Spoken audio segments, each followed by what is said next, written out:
Bonjour et bienvenue sur la mécanique universelle. Alors, nous sommes toujours dimanche 18, je pense qu'on est le 18 septembre 2022 et je continue ma lecture de cet ouvrage, l'Utopie, qui recueille l'ensemble, enfin, un grand nombre d'écrivains ou de philosophes qui ont travaillé euh, sur les, sur la téléologie, l'étude des fins dernières de l'humanité, et qui ont proposé des solutions, voilà, pour pouvoir évoluer. Et donc là, je suis à Fourier. Je lis, et donc cette vidéo fait suite à la vidéo précédente où j'ai commencé un petit peu à parler où j'ai repris son texte en fait, une partie de son texte. Voilà, alors, on continue. Cette garantie d'équité, donc, il propose en somme une armée harmonienne qui va travailler pour créer pour l'humanité, pour construire l'humanité. Voilà. Au lieu d'envoyer l'armée destructrice pour faire la guerre, ces hommes-là, Fourier pense qu'il serait plus sage de leur donner comme rôle la construction de l'humanité. Et d'ailleurs, si on y réfléchit, alors peut-être que c'était déjà le cas chez les Romains et chez d'autres, hein, quand ils partaient en campagne, peut-être qu'ils construisaient, qu'il y avait en même temps les maçons, etc. Mais on voit que l'armée, maintenant, par exemple à l'ONU, peut avoir cette vocation. Elle peut servir, elle commence à servir là-dedans. Alors l'humanité prend du temps pour évoluer. Hein. On commence, on y va petit à petit, on n'est pas pressé. Voilà, on évolue un petit peu comme ça. Mais il y a déjà des choses qui se font. Et bientôt, l'armée sera au service de l'humanité. Parce que l'humanité, dans quelques temps, peut-être un siècle, peut-être 2 siècles, peut-être moins, peut-être plus, l'humanité sera rassemblée derrière un système universel. Un ONU, mais un ONU juste, bon, actuellement, il n'est pas juste, et c'est pour ça qu'il est décrié, tout simplement, parce que si l'ONU était parfaitement juste, qu'il s'occupe de tous ses enfants au même titre, qu'il ne soit pas, euh, qu'il soit pas dépendant d'une puissance qui est actuellement l'Occident, hein, à mon sens. Bien qu'on tende vers le... Ça se rapproche de plus en plus d'un ONU correct. Mais l'ONU, quand il arrivera à être juste, parfaitement équitable, égalitaire, juste avec chacun de ses enfants, qu'il puisse dire j'aime tous mes enfants, chacun. Voilà, vous êtes, je ne sais pas combien il y a de pays, de nations ou de peuples, et de ceux qui doivent devenir des peuples également. Voilà, vous êtes tant, je vous aime tous de la même manière, et je vous défendrai tous de la même manière. Si quelqu'un abuse, maltraite un de mes enfants, je le sanctionnerai. Voilà, à partir de maintenant, on est en paix, l'humanité est en paix. L'ensemble des armées est réuni derrière l'ONU. Voilà, ça, c'est, à mon sens, c'est ce qui finira par arriver. Et l'ONU sera la plus grande puissance. Et ils auront trouvé un système pour que personne puisse pervertir l'ONU, pour qu'aucune grande puissance ne tire la couverture à soi. Voilà, que ça soit les États-Unis actuellement ou les Chinois s'ils prennent le pouvoir ou voilà, peu importe. L'ONU sera le garant parfait du peuple humain. Et bien, quand on arrivera à cet état-là, et on y arrivera, eh bien, on, on travaillera, les hommes travailleront pour l'humanité.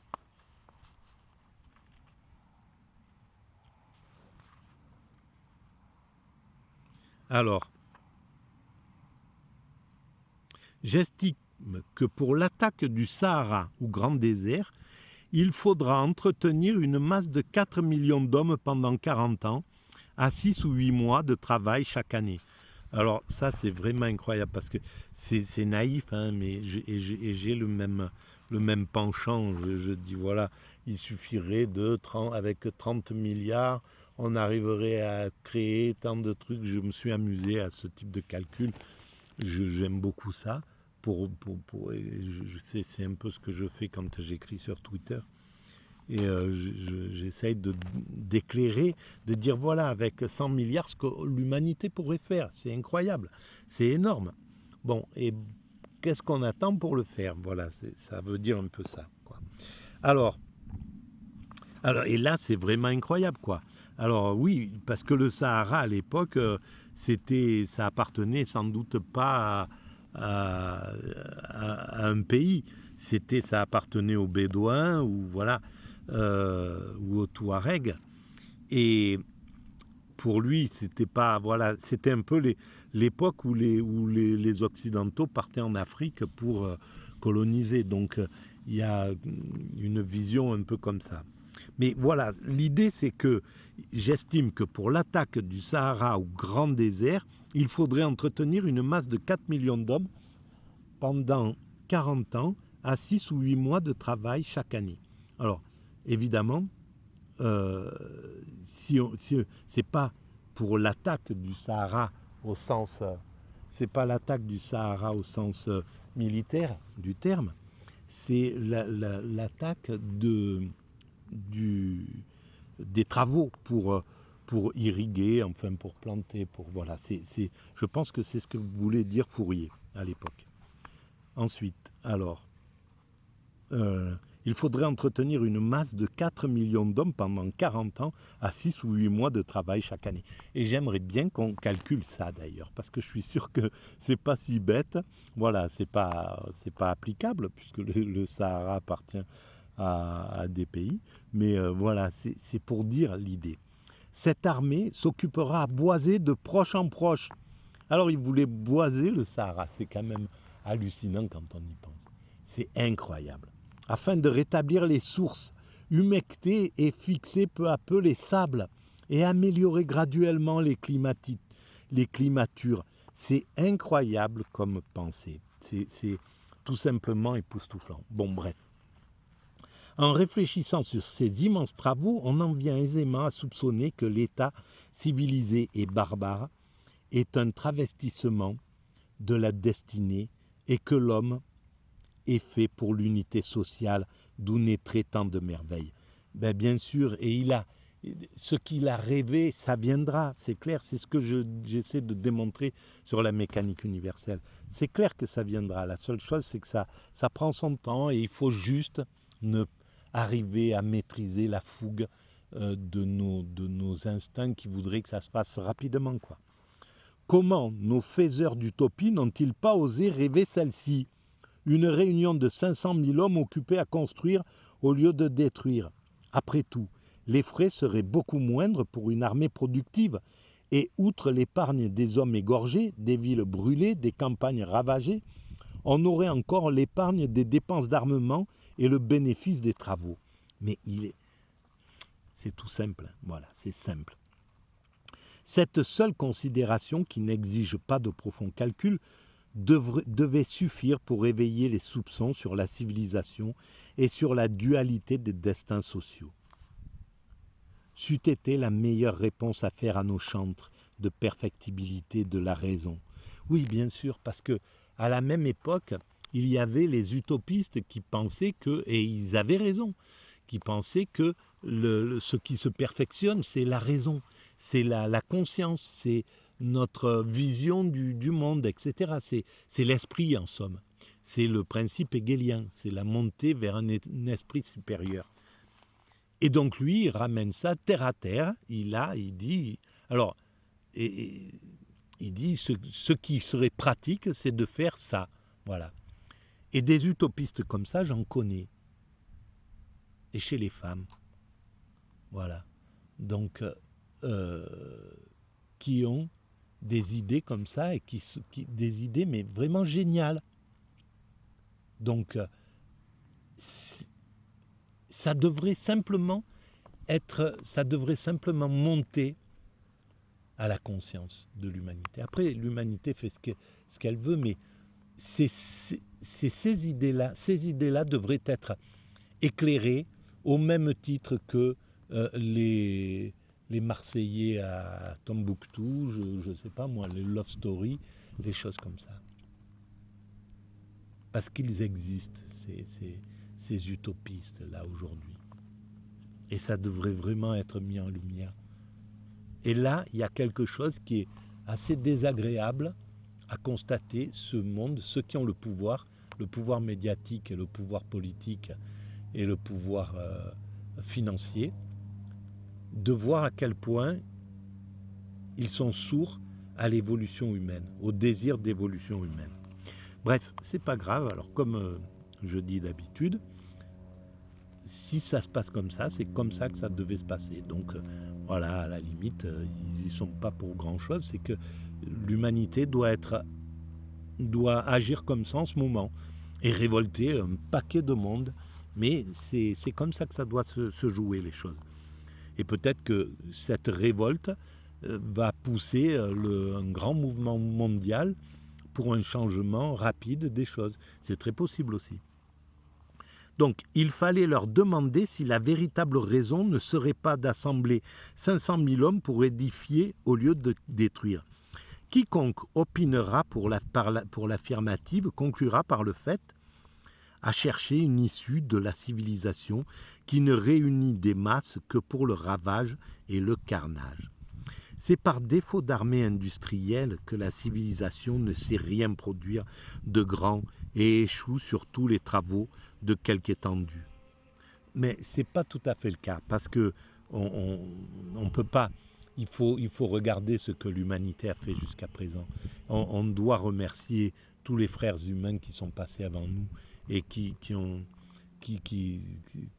travaillé à cette humanité de façon totalement altruiste et généreuse, et qui ont amené cette humanité à ce qu'elle est. Voilà. Donc, malgré tout, il y a un travail qui est énorme, qui est constitué par la société. Bien sûr, on perd beaucoup d'énergie en conflit, en égoïsme, en jalousie, en tout un tas de choses. Mais, voilà. Elle a autrefois, il faut rendre à César ce qui est à César, c'est-à-dire l'humanité a travaillé jusqu'à présent énormément, elle continue à travailler, elle travaillera, voilà, c'est comme ça. Elle a autrefois exécuté de grandes choses, ben tiens, il le dit en entendant, en employant des masses d'esclaves qui travaillaient à force de coups et de supplices. Alors ça, c'est peut-être à minimiser, hein, parce qu'il n'est pas dit que, il me semble qu'on va vers l'idée que, par exemple, voilà, parce qu'il dit plus loin, mais si des ouvrages comme les pyramides et le lac Meurice doivent être abreuvés des larmes de 500 000 malheureux, ce sont des monuments d'opprobre et non des trophées pour la civilisation. Oui, si c'était le cas, mais c'était pas. Je pense que on a commencé à voir un petit peu ces grands travaux d'une autre manière. Il me semble que. Oula, mais je suis sur un nid de fourmis là. D'accord, bien vu. Eh ben, elles sont là. Les voilà passées, tiens. Voilà. Donc, on est en train de voir que c'était peut-être pas le cas. Peut-être qu'ils étaient bien traités, toutes ces personnes qui ont édifié les. Alors, bien sûr, il faut ramener la société à l'époque où elle était, hein. Voilà, et elle était sans doute la plus progressive peut-être de la région, régionale. Donc, voilà, il faut toujours ramener les choses à leur propre époque. Bon, je continue. La grandeur de l'harmonie consiste autant dans d'énormes Alors, autant dans l'énormité de ces travaux que dans la rapide exécution qu'on n'obtiendrait pas d'une masse d'esclaves et de salariés, tous d'accord à esquiver le travail. Oui, bien sûr. Ben, c'est ce qui se passe là actuellement. Le monde, euh, le néolibéralisme a voulu faire travailler et épuiser, abuser tous les ouvriers de la terre. Là. Et là, il se rend compte que tout le monde veut esquiver maintenant ce travail. Voilà, donc il faudrait s'ils avaient un peu de bon sens, ils se regarderaient, ils diraient, bon, on a abusé, ok, c'est notre faute, voilà.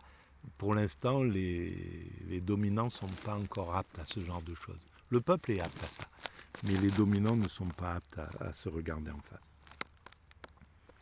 Les harmoniens, pour qui il est transformé en fête, en sujet d'amour-propre, y apportent d'autant plus d'activité que le nombre d'athlètes en facilite le progrès. Admettons que tel travail, comme rechaussement et reboisement d'une montagne, puisse devenir une partie de plaisir pour une armée de 20 000 hommes qui entourent la montagne. Leur émulation sera doublée par le charme de voir avancer rapidement l'entreprise et d'en être félicité chaque soir en retournant dans les phalanges de campement pour qui les avantages de ce reboisement deviendront un motif de bien fêter les légions des trois sexes, car il y a d'ordinaire dans chaque armée industrielle 3/6 d'hommes, 2/6 de femmes et 1/6 d'enfants. Voilà comment il avait organisé cette évolution. Alors c'est vraiment pas mal. Et c'est clair que on pourrait le faire même sous la forme de compétition. Voilà, on voit bien que pour aller aux Jeux Olympiques, même sans être payé, eh bien, et là, malheureusement, ils sont en train de pervertir ce genre de choses. Le système, il a vraiment perverti. Et le rugby et des choses comme ça, avec l'argent, c'est hallucinant. Voilà, c'est le néolibéralisme. Une autre des affres de ce moment de, de la, du progrès qu'il faudra évidemment changer. Mais on pourrait le faire sous la forme de compétition, quoi. Voilà, ceux qui, 4, 5, 6, 10 équipes qui reboisent tel endroit, et voilà, en reprenant l'idée du reboisement, mais il y a plein de boulot à faire, finalement, globalement. Bon, bref. Alors ensuite, voilà. Donc, je passe brièvement sur ces réunions industrielles, quoique ce soit l'un des sujets les plus dignes de piquer la curiosité. Mais j'ai fait observer que les tableaux de ce genre inspireraient de la défiance au lecteur, tant qu'il ne connaît pas encore les ressorts d'équilibre passionnel et d'attraction industrielle, et qu'il est porté à juger des moyens de l'harmonie, par comparaison aux pauvretés et faussetés du régime civilisé. Alors oui, et là, je comprends ce qu'il voulait dire, en fait, quand il disait qu'il fallait conserver les passions, les désirs, etc. Parce qu'en fait, c'est ça. Ça a été l'échec du communisme, de ne pas laisser assez de place à ses passions et ses désirs. Et donc, travailler pour une médaille, travailler pour avoir son nom dans la grande lignée des Stakhanovic, avec voilà quelque chose qui est c'est aberrant, quoi. Ça va pas, ça marche pas. L'homme ne peut pas accepter ce genre de choses. Donc il y avait quelque chose à faire qui était de l'ordre de prendre au libéralisme ce qui était bon dans le libéralisme. Et c'est quelque chose que le communisme n'a pas fait, d'où en partie son échec. Il n'y a pas que ça. Il y a aussi l'idée de faire l'idée d'une dictature du prolétariat. Bon, à l'époque, dictature, ça n'avait pas le sens qu'on en a après, après le drame de 39-45. Voilà, l'idée des dictateurs, c'était même pas complètement négatif à l'époque. Voilà, je continue et je finis. Jamais génération ne fut plus rassasiée que la nôtre de ces fumées qu'on nomme lauriers de la victoire. Notre siècle doit donc être disposé à spéculer sur des lauriers plus utiles que ceux du carnage, sur des trophées industriels.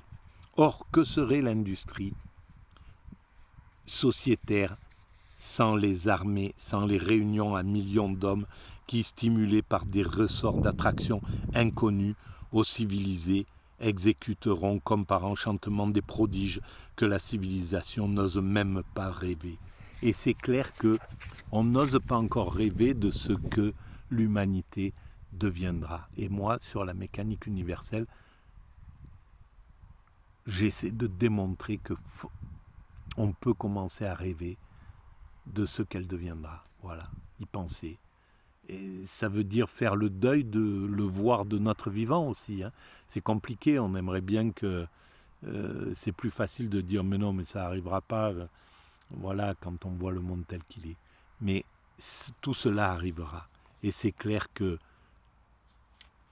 bientôt l'humanité commencera à arriver à ça, à mon sens.